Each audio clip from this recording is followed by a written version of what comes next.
And now to start with the Fleetway Sonic comic. Issue 1.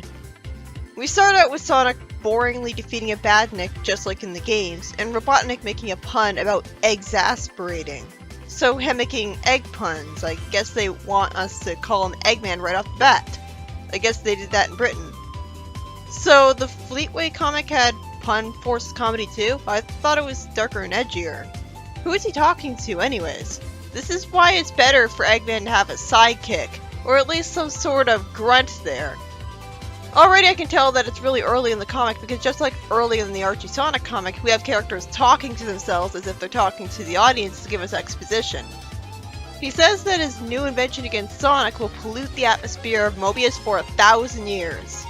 I have to once again question why Eggman thinks this won't backfire on him horribly. I know he's an industrialist strawman villain, but is he a robot or cyborg, and that's why he's immune to pollution killing him? It's stupid to have a villain that's fixated on doing the very thing that will just kill him.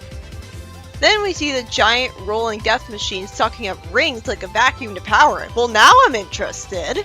That's pretty competent as a villain to get to do, especially from the first ever issue.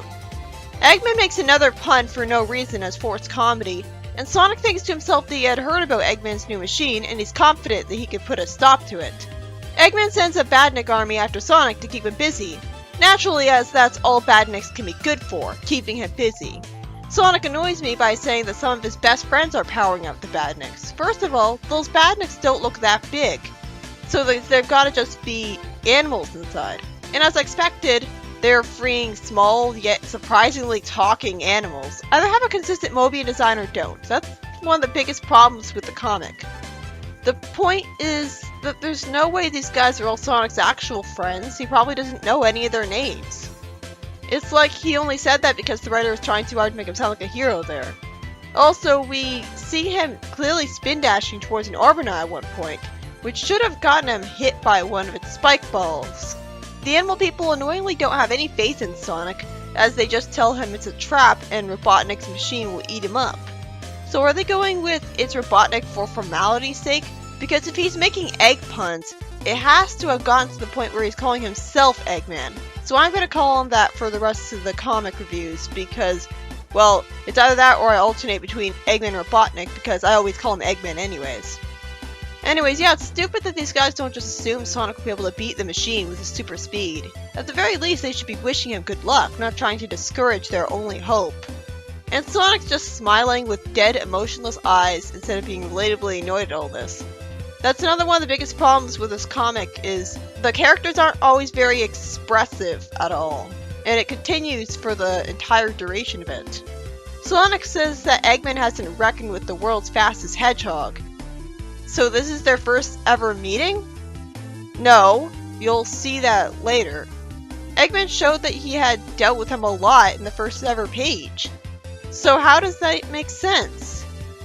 As he's running, he almost runs off a cliff seeing some rocks falling in front of him, and he falls over it getting threatened by buzz bombers. He goes into a ball and goes up the U-shaped slope with its momentum like in a classic game to attack the buzz bomber, which I've never seen Sonic do in a comic before. Normally he just jumps into them or spin dashes at them.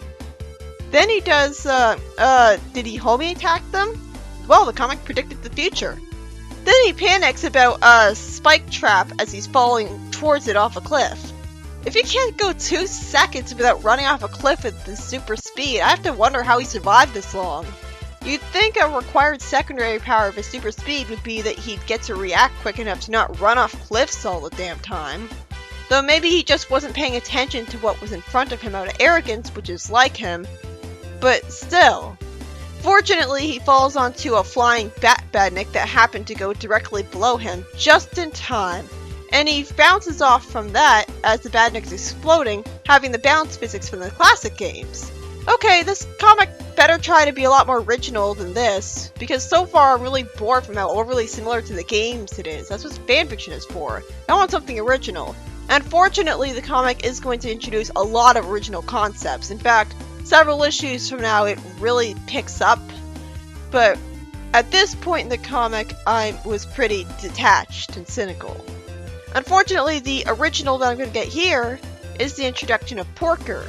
who looks like a generic Pigmobian if he got horribly sunburned while sunbathing. So while I grew to really like him later in the comic, well, then I kind of lost some respect, but we'll get to that. Right now, he just looks like a generic animal, so I didn't really care. Sonic bounces away from the spikes while reacting fast enough to grab him to save him from them, and tells him responsibly to be more careful next time when he doesn't have to, running off as the pig looks directly at the audience unnecessarily and says Sonic's his hero. I could have guessed that.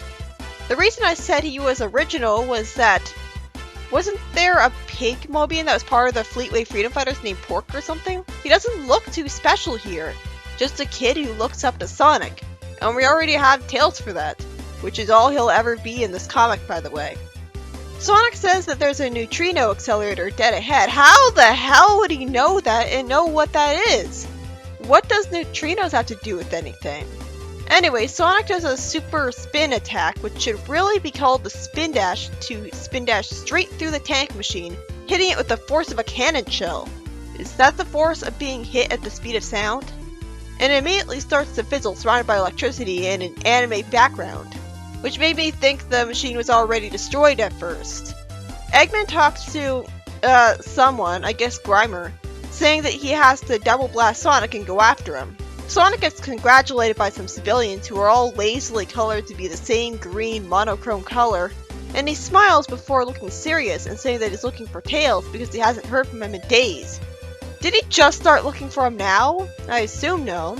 I mean, you'd think that someone looking after Tails would, like, take good care of him, like, spend a lot of time with him, not he goes missing from him for days that easily. But it'll make sense later on as we find out about their dynamic. And the comic space is then completely wasted by a huge amount of pages on other Sega franchise comics.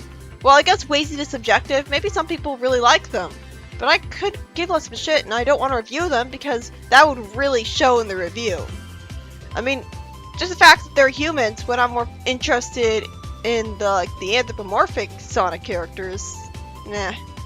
My opinion is that they should have just given them their own separate comics or other Sega franchises comic, instead of wasting precious space in the Sonic comic, and I'm glad they stopped doing this later on.